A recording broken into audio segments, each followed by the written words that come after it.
You know, guys, I've been thinking about this over the course of this season of Danmachi, even in part 1, that even though this situation is so bad and was so bleak for so long, that I'm just thinking about how strong Bell is gonna be when everything is said and done. Because this man is ridiculous. He really is. Like, we know about his ability and how absolutely broken it is. Like, truly broken. But he is crazy. Like, he's gonna level up. This man's gonna be a level 5 by the end of this season. That's kind of wild in the context of this show. I love how Ryu even addresses that in this episode. Like, dude, Bell is ridiculous. He's literally getting better by leaps and bounds. It's kind of wild. This man levels up literally every single season. That's how wild this is. And though this situation is so dire, like, this is some hella good training. Let's say that. Like, Bell's gonna get to a point where he's just gonna be able to fight the Juggernaut on his own at one point. That's crazy to think about. But that's enough of that. Let me just show you guys as we get into Danmachi, Season 4, Part 2, Episode 7 today. But before we get into that topic, we need to backtrack a little bit again and continue the conversation that was started last week between Kaguya and Ryu, as we see Elise overheard that conversation as she says, "Looks like you two were really going at it. Again." As Elise asks her, "So, was it Kaguya who outdebated you this time?" Showing that they do this argument a lot. As Ryu tells her, "I just can't accept it. Even assuming what Kaguya says is right, acting like sacrifices are a foregone conclusion is wrong." And it's here as Elise takes her hand, she tells her, all right, just simmer down now, Leon." And as she does calm down, she asks Elise, "So, what's your take on this topic?" As Elise tells her, "I'm actually partial to your way of thinking, Leon. Making sure everyone survives. What could be a happier ending than that? But I'm not sure it's the right choice. I mean, not everything's gonna work out just because you're chasing after an ideal. Even I agree with that." As Elise tells her, honestly, there probably is no right answer on this topic. What really matters is how much effort you've put into achieving your dreams. And after you've ultimately come short of your ideals, what you've managed to leave behind. As she tells her, in any case, ideals are important to have. Because if we didn't strive for them, we would end up obtaining less from the compromises that we all have to make. But it's here Ryu asks her, what happens if someone manages to make their ideals a reality, though? As Elise tells her, it's obvious. Those are the people that we call heroes. And this topic really is an interesting concept with the dungeon in this series, because we see people probably have to ask themselves this difficult question every single day because they're risking their lives every single day. And I could see this weighing on a lot of people. There truly is not a right or wrong answer in this. It's just whatever the moment dictates, I guess, is how it is. Which makes some people's moral compasses very gray, but that's just how things are. That's how life is in general. But it's here we actually transition back to Team Hestia, as we see that the Zenos have come to their rescue again, and they are wrecking house. As Haruhime wakes up and asks the question literally any of us would have, like, what is happening right now? Like, what's going on? And it's here she gets approached by Wine again, as she tells her, we came to rescue you. As Haruhime breaks down into tears and hugs her, of course, because these two have had a bond since the moment they met. And it's here as Wine starts crying too. It's just a really nice little touching reunion they're having. My heart isn't cold just yet, guys. This is a nice scene. And it's here as we see the Zenos continue to wreck house. Chigusa says, I remember that monster from back on Daedalus Street that one time. And I gotta be real, I completely forgot that they don't even know about the Zenos. So they're probably sitting there like, what is actually going on here? As Lily tries to laugh it off as she says, they must be irregulars in the dungeon, that's it. One of those miracle Mother Nature type things. Don't ask questions, guys. And it's here we see things get even more positive as Tsubaki's group actually meets up with them. As Lily's like, that means Lady Hestia actually came through for us for once. Wild! As Lily runs up to them and says, I know you just got here, but we need your help to defeat the monsters that aren't armed. Please and thanks, by the way. And naturally, they're confused as hell about the Zenos too, but they start fighting. And I forget how strong the waitresses are at the Benevolent Mistress. They are wrecking house here. Even Lily's like, oh damn, these guys are incredible. And it's here as we see Tsubaki actually save Wealth. She notices his sword, and she just starts busting out laughing at him. As she says, well, I'll be damned, you cocky little greenhorn. I can tell you are shooting beyond the stars with that sword. Which is a laugh since you have no idea how sublime the blades forged by a true master can be. And that's low-key kind of a jab at Wealth, man. I would argue Wealth is like a master at this point. This man is one of the best blacksmiths in Oreo at this point, or he's gonna be one. As she tells him, it's honestly offensive, but damn if it isn't exciting. As she tells him, congratulations, Wealth Crusoe, and welcome to hell. As Wealth tells her, I'm happy to be here. And guys, it's just some typical banter between blacksmiths. You know how it is. She had to show our boy some respect, because that sword of his is pretty damn cool, I gotta admit. But it's here all of a sudden that we just hear Mari call out to Rito. As she tells him, alright, Bell is in trouble. We need to go to him. As she tells him, Bell fell. He went down to an even lower floor. As Rito's just like, my man Bell, my pal, my amigo, my chummy chum, not Bell. And it's here through one really loud roar, all the Zenos run out the room to go find Bell. And they would be a great help to Bell. They need all the help they can get.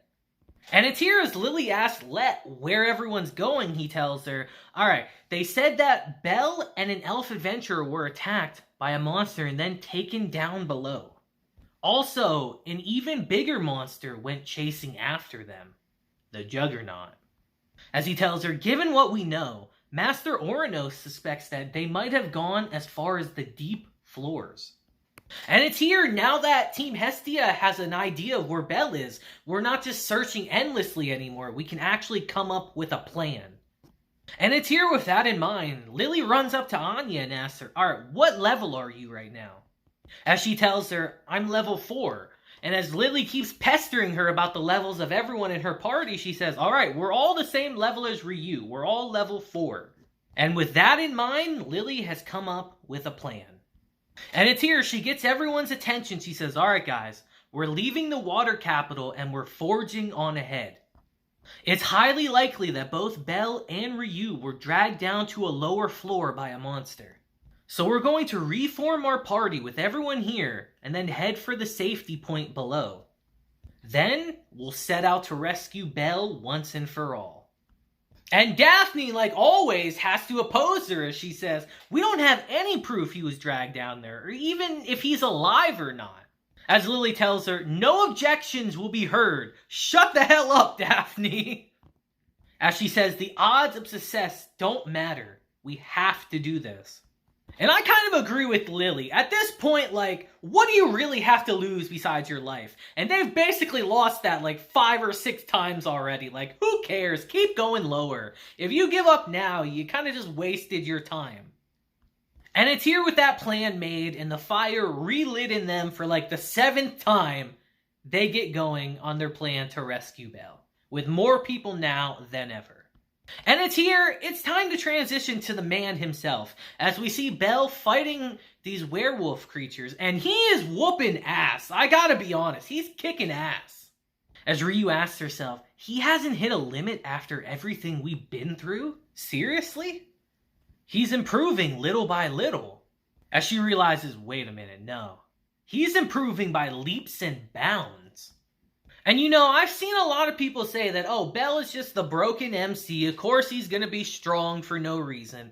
But I disagree. Bell works hard. And as he's fighting these monsters, we see that he is just literally using the information that he learned from Ryu and Eyes and putting it into practice. Bell is a hard worker. I'll definitely say that. He doesn't have things handed to him, even if he does have a super broken ability. And watching Bell's growth up close, Ryu says he knows that death awaits him unless he gets stronger. Is it the extreme pressure of being in the deep floors that's actually pushing him to new heights? Again, he's going to be a monster by the time this is done, guys. And it's here as we see even more monsters show up. Frankly, a ridiculous amount at this point. Ryu steps up and says, I can't afford to be a hindrance to him. As Ryu starts fighting and takes out some of these monsters as well. But it's here we see some barbarians bust in through the wall and kind of push Ryu back. She can only do so much on her busted leg. And it's here as they've cornered her and are about to take her out, Bell even rescues her right here. And it's here we see how smart Bell really is, as he actually gets the monsters to attack each other and take themselves out. As he's able to finish up the rest of them in one fell swoop. And guys, I gotta say, at this point, Bell is just stronger than Ryu, right? Like, I feel like he's just stronger than her at this point now. And it's here, since they've been fighting nonstop, we decide to take a little bit of a break. As Bell says, Juggernaut, huh? So that's the name of that monster. As Ryu tells him, yeah, that's what I heard. Although I didn't learn that until everything was already over. It was after Seer saved me. All of a sudden, this mysterious figure clad in black spoke to me. As Bell thinks to himself, that had to be Fells that did that. As Ryu says, assuming that mage was part of the guild's private army, it means that the guild was aware of that monster's existence the entire time, which we know that they were. And it's here Bell decides to ask her the $1 million question that's on everyone's mind as he says, Ryu, can you tell me what happened with you and the Juggernaut? As things go drop dead quiet. It's an extremely touchy subject. And when she finally does say something, she changes the topic immediately and walks off. She's not ready to talk about it just yet. The wounds are still fresh. And it's here we actually transition to the Juggernaut, which we haven't seen in quite a while, as we see that it's going around the floor, killing other monsters.